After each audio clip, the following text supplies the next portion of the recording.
J'étais complètement absorbé par mon travail lorsque Megan a appelé. Elle a hésité quelques secondes avant de parler, et j'ai eu envie de l'interrompre parce que je n'avais pas le temps de parler. Dès que je lui ai dit que je n'avais pas le temps, elle s'est mise à pleurer. Ma fille était clairement en détresse, et tout le reste s'est effacé instantanément. Qu'est-ce qui ne va pas, Megan, mon amour? Dis-moi, ai-je supplié en écoutant ses sanglots, impuissante. Quelqu'un est-il décédé? Me demandai-je. Où avait-elle perdu son petit ami? Était-elle enceinte? Comme des vêtements dans une sécheuse, mon imagination déborde de possibilités infinies de misère. Megan gémit. Oh, papa, il faut qu'on parle. Nous? Est-elle vraiment enceinte? Je commence à dire, d'accord, je vais rentrer à la maison maintenant, mais ma fille insiste pour que je ne le fasse pas. Nous devons nous retrouver loin de maman. C'était inattendu. Mes enfants se tournaient souvent vers ma femme pour tout. D'accord, ai-je accepté. Dites-moi où et quand, s'il vous plaît. Nous avons finalement décidé de nous retrouver au bord du lac du parc après le travail. Papa, nous t'aimons, a-t-elle dit tristement avant de raccrocher. J'ai été complètement inutile au travail pendant le reste de la journée. Les mots de Megan résonnaient dans mon esprit. Papa, tu es aimé. Sa voix était si triste. Pourquoi ces mots ont-ils eu un effet si profond sur moi? Qui était ce nous? Était-ce elle, sa sœur et son frère, ou quelqu'un d'autre? Je n'arrivais pas à me concentrer. J'ai rencontré Johanna en 2005 alors que j'étais en permission à San Diego. Johanna travaillait comme serveuse seins nus pour subvenir à ses besoins tout en poursuivant ses études. En tant que marin passionné, j'ai eu la chance d'entrer en contact avec une femme qui semblait trop bien pour la taverne miteuse où des hommes ivres la tripotaient continuellement. Après une courte période de service dans la marine, je suis rentré à San Diego, déterminé à faire de Johanna ma compagne, et j'ai passé toute ma permission avec elle. Nous nous sommes mariés, nous nous sommes enfuis à Las Vegas et nous étions sur le point de profiter d'une magnifique lune de miel lorsque mon navire a reçu l'ordre de se rendre dans le golfe Persique. J'ai ramené Johanna dans ma petite ville natale, où nous avons habité une modeste maison de location appartenant à mes parents. Avant de retourner précipitamment à San Diego pour mon service, j'ai essayé de la présenter à certains de mes amis, mais elle n'a pas eu l'air de s'intéresser à eux. Ils étaient trop simples pour Johanna, qui était habituée à une foule plus dynamique à San Diego. Peut-être que mes amis de la petite ville semblaient trop conservateurs pour elle, étant donné qu'elle y a fait ses études. La laisser dans un endroit inconnu, sans autres amis que mes parents, me mettait mal à l'aise. Cependant, sa première lettre a apaisé mes inquiétudes. Elle a semblé s'attacher à Monica dès qu'elle l'a rencontrée. C'était Johanna, elle avait une façon si facile de créer des liens. Elle m'a dit dans sa lettre que je lui manquais beaucoup, même si elle était très occupée avec Monica, son petit ami Buquet et leurs amis. Je me sentais coupable de ne pas être là pour elle, mais elle semblait satisfaite. J'ai été ravi d'apprendre que Johanna attendait un enfant au cours de mon 2e mois dans le golfe Persique. Il semble que nos adieux aient laissé une impression durable. Johanna ne serait plus seule. Heureusement, j'ai été transféré aux États-Unis pour suivre une formation sur un système radar amélioré peu après la naissance de Megan. Parfois, Johanna et Megan pouvaient me rendre visite pendant que j'étais à l'école. Dès que j'ai vu ma fille, je suis tombé amoureux d'elle. Bien sûr, j'aimais toujours ma femme. Il y avait beaucoup de moments précieux à chérir avant que je doive retourner à mon navire. J'ai eu une impression de déjà-vu lorsque j'ai appris que Johanna était à nouveau enceinte au cours de mon 2e mois dans le golfe Persique. Diana était un bébé peu coopératif. Son accouchement a été retardé jusqu'à la 42e semaine. Bien que nous ayons craint une mortinaissance, Johanna semblait forte et résistante. Diana est née alors que j'étais bloqué dans le golfe du Mexique. Après mon retour aux États-Unis, je suis resté à la maison pendant une semaine avant de retourner à San Diego pour remplir les documents nécessaires à ma libération.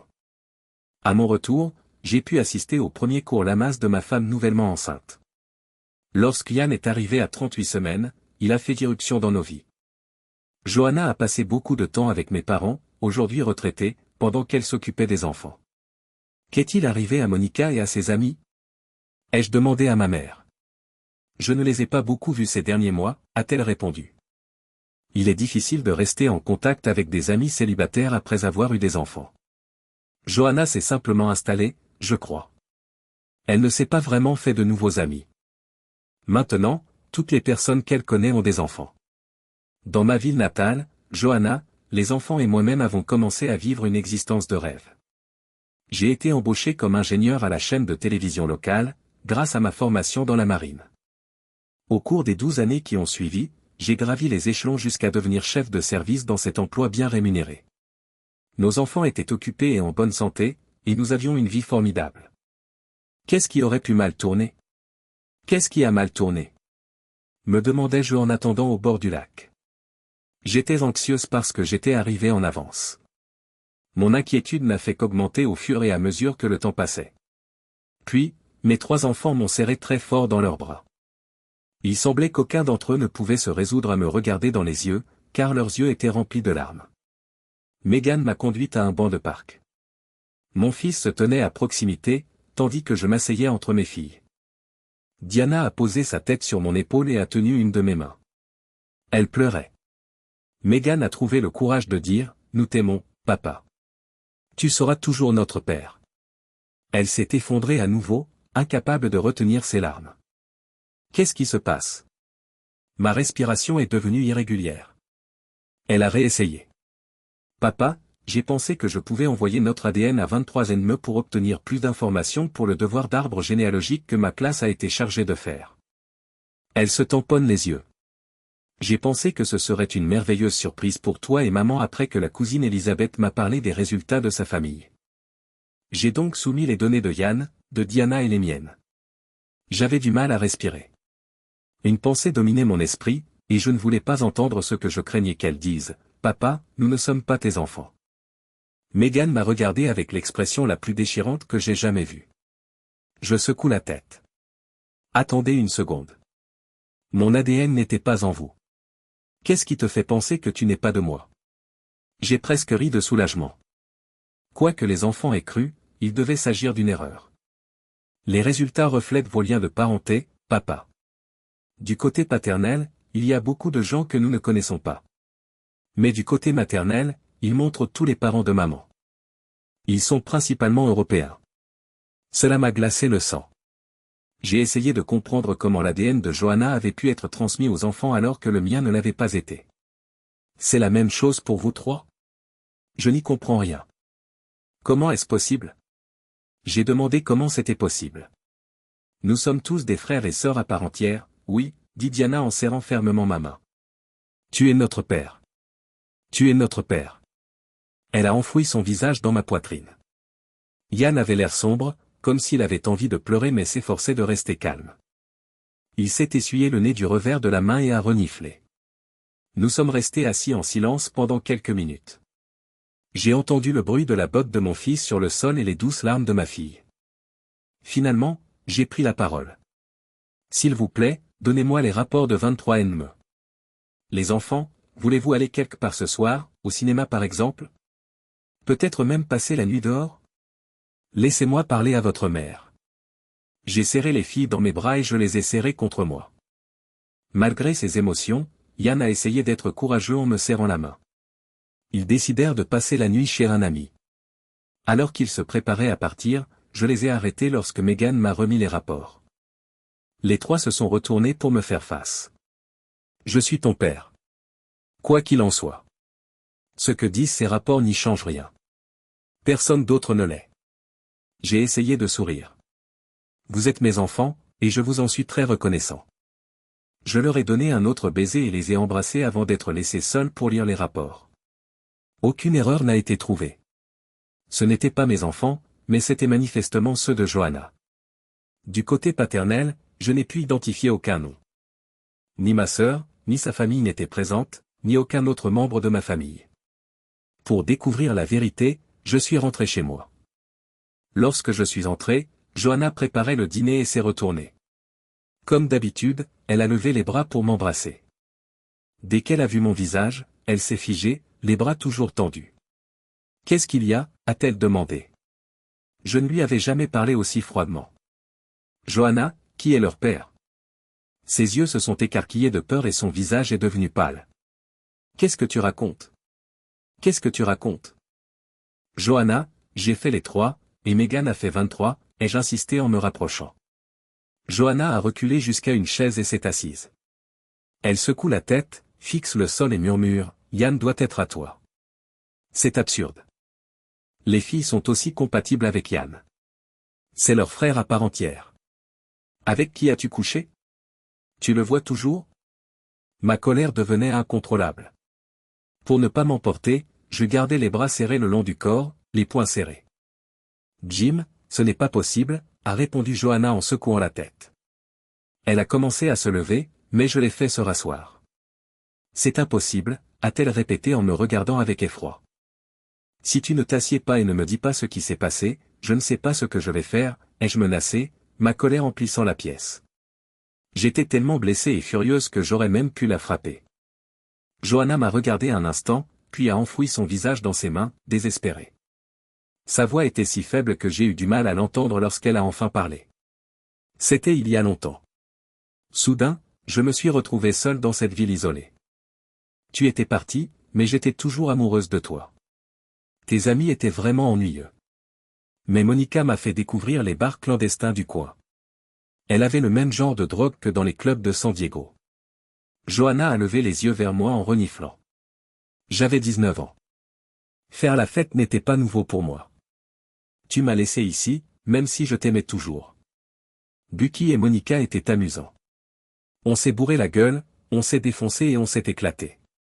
Quand je me suis réveillé au lit avec Bucky, tu n'étais même pas parti depuis 2 semaines. Et puis il y a eu ses autres amis. C'était probablement l'un d'entre eux, mais je ne sais pas qui est le père, a-t-elle admis, le désespoir dans les yeux. J'ai prié pour que tu sois le père. Oui, j'ai prié. Nous avons peut-être beaucoup fait l'amour avant que tu ne partes. Sa confession est restée en suspens et elle a baissé les yeux vers le sol. Oh non, ai-je dit, choqué. Tu n'as pas pu rester fidèle ne serait-ce que 2 semaines? Tu as couché avec tellement d'hommes que tu ne sais pas qui est le père de ton enfant. Je me suis levé et j'ai frappé la table de mes poings. Je me suis levé et j'ai frappé la table de mes poings. Tu mens ouvertement, ai-je craché. Johanna s'est recroquevillée sur son siège. Je n'avais pas l'intention de coucher avec eux, s'est-elle défendue. Je me suis réveillé alors qu'on s'amusait. Ils ont profité de moi. Oui, tu les as rejetés avec succès au moins 2 fois de plus au cours des 3 années suivantes, ai-je rétorqué avec colère. J'avais envie de frapper mes poings sur la table jusqu'à ce qu'ils se brisent. Je voulais attraper une chaise et la lancer sur le réfrigérateur. Je voulais faire du mal à Johanna. Je voulais me faire du mal. Non, ai-je finalement dit, la voix tremblante. Elle s'est levée et s'est dirigée vers l'évier, comme pour mettre de la distance entre nous. Non, ai-je répondu vivement. Mais Monica avait une cassette. Elle a menacé de la montrer à tes parents si je ne continuais pas à sortir avec elle. Elle prétendait que c'était plus amusant avec 2 filles qui faisaient l'amour en groupe. Sexe en groupe, ai-je répété, engourdi. Avec combien d'hommes as-tu couché? Je n'avais aucune envie de le savoir, mais j'ai demandé, pourquoi? Bucky organisait des soirées 1 ou 2 fois par semaine, avec 5 ou 6 hommes à chaque fois.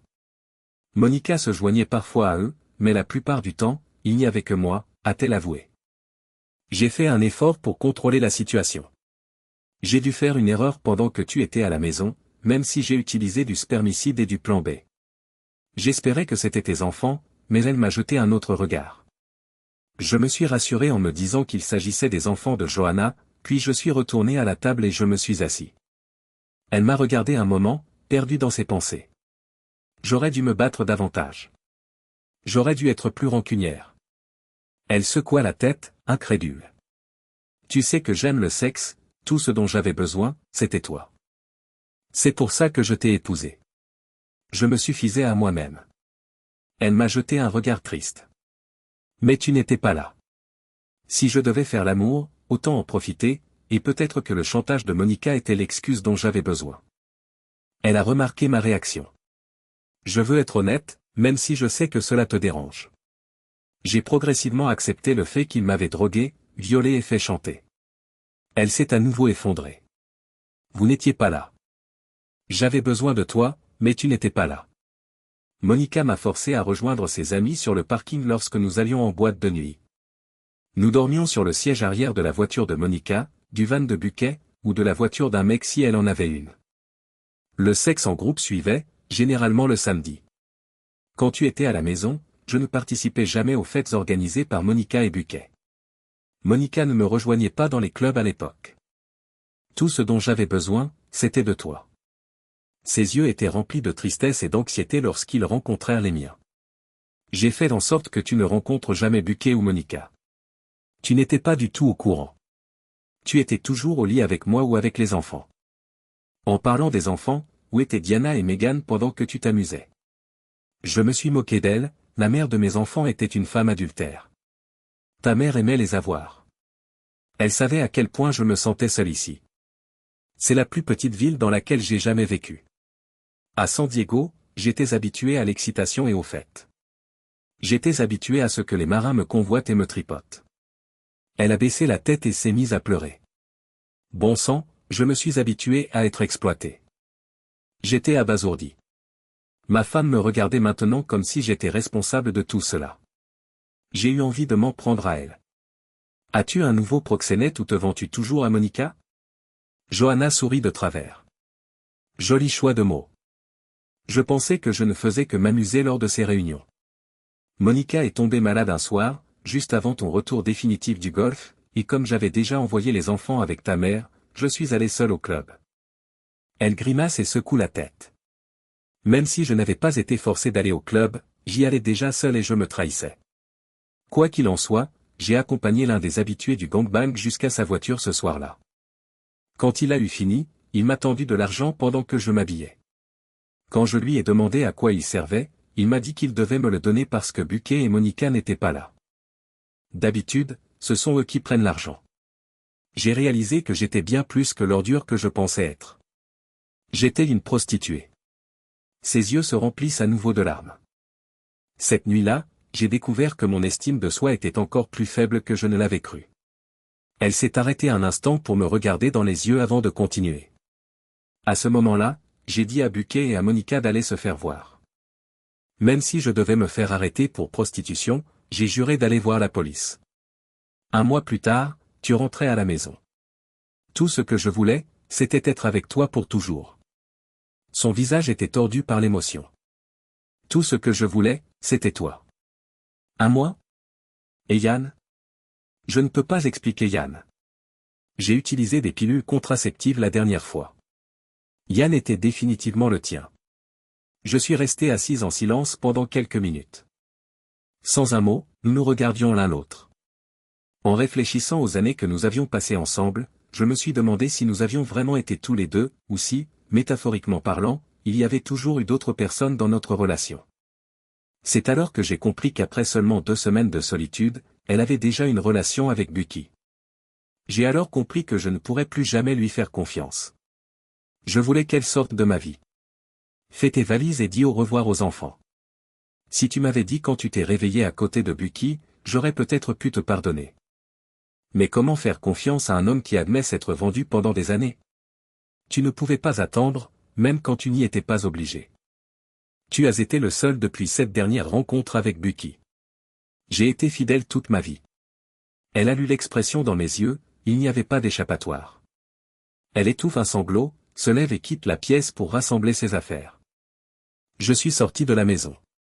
Plus tard, j'ai appris qu'elle était partie après avoir emballé la plupart de ses affaires. Elle est revenue le lendemain, alors que j'étais au travail, mais je ne sais pas exactement où elle est restée.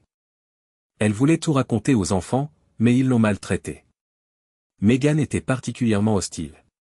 Ma voisine m'a appris plus tard que Megan avait traité sa mère des abrutis, et l'avait mise à la porte. Diana et Yann ont regardé depuis le porche les voisins sortir pour voir ce qui se passait, et Megan lui a crié d'aller se prostituer ailleurs.